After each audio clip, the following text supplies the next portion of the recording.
Today, we will go behind the scenes of the advantages and disadvantages of online testing. Individuals with this documentary piece will provide their accounts, including possible scenarios. So Trish, tell me, do you use digital testing in your classroom? I do sometimes, yeah, because it's very easy for the professor to grade, and the students love it too because they're good at it. Right. So Fits with the way the way they do things. I do think it's a good assessment tool for them, but sometimes it's over emphasized and stressful for the children. For college age, I do think it's a good thing. My husband takes online courses at a school in Nashville, and so because he can't drive to Nashville all the time, it's a great thing for him to be able to take online tests because it enables him to be able to do his coursework without having to be present and drive so much and be away from our family. I think the pros of digital testing is only for those people who may manufacture the test, make the test, and it's easier for people to score. I think that is one of the reasons why we've opted to do this. One of the big advantages of it, besides just the familiarity for students, I mean, they live in a screen world now, so having their test be part of that screen world creates that sense of comfort for them. But it's the feedback, it's the immediacy of the feedback, the fact that we can get test scores back in a matter of 10, 14 days, whereas used to when we did the paper and pencil test, it might be a couple of months. Usually students were already out of school on summer vacation, and then they found out when they came back to school in the fall how they did on the test that spring. And so definitely the time turnaround has been a real advantage. But the online, I feel like, is an advantage because the kids are so comfortable with technology and it's a faster process. They get used to it.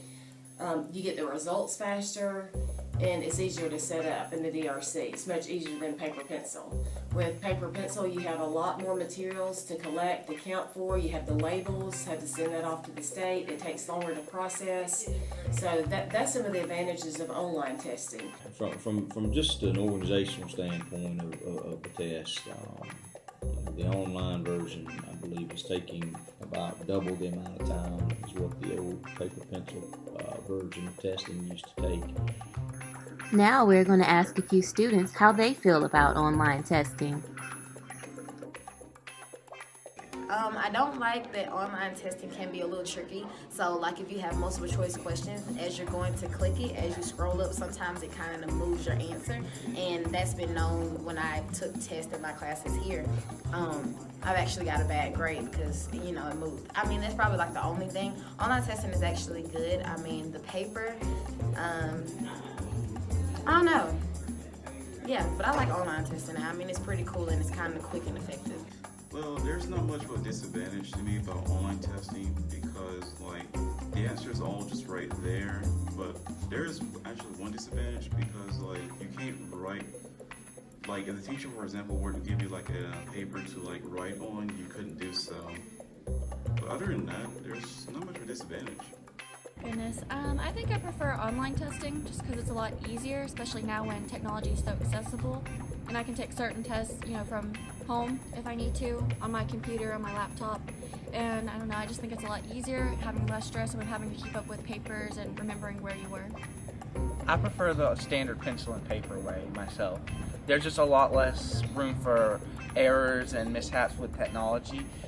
Because with technology you can always have internet down, accidentally closing out of a window, and just all-round malfunctions, as opposed to standard pencil and paper where you can just write down your work, and if worse comes to worse you can just scratch it out or erase it. It's really hard to do math tests online because it's not like, oh, well, I can just write all this stuff out on the screen. I have to write it on paper, and then I could mess up that way. Even if that you do have the correct answer and enter it a different way from the way it has the correct answer written. Say the correct answer is in fraction form, and you put it in a decimal. Sometimes it'll count it as wrong, or if you have an error with a space somewhere, it'll count it as wrong, even though technically you still have the right answer, which is something I like about the regular standardized testing where they have to grade it based on what you have written. There's not a room for you to mess up just because you don't fit the mold that the computer has set for you. After viewing several perspectives regarding online testing, it is up to you to decide if online testing is optimal for all learners. Always consider the benefits over the costs. Choose the right online tool and provide students with opportunities to become digitally literate.